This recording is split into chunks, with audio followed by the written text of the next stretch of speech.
na. Nagiging masama ako sa paningin ng ibang tao, nagugulat ako. May utang pa yun sa akin, 250,000. Wala siyang narinig sa akin, hindi ko siya sinisingil. Pero ngayon, takin na sisingilin ko yun. Huwag na, Sob. Papalitan mo na lang yun, Sob. So guys, parang naririnig ko si Sob. Kanina pa po siya nag-iingay. Hindi ko po alam kung ano pa nangyari. Kakatawan ka ako. Sob! Sob! Hello? Pakasawan ka na. Utang ina! Nangyari na yan. Sob! Sob! Ano yan?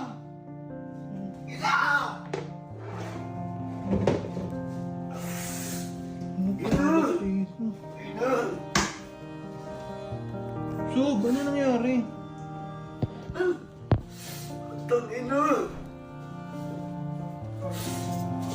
Ina! Sob! Sob, ba't ang kaano? Ina! Ano nangyari, Sob? Ba't nakaganyan ka? Sabi mo nga sa akin ng PJ!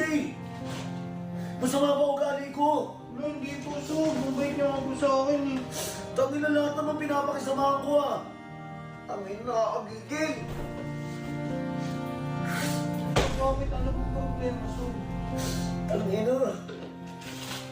Tinanong ko si Raydick, Don PJ! Tinanong ko si Raydick. Sabi ko, Bes, bakit di ka na nagbablog?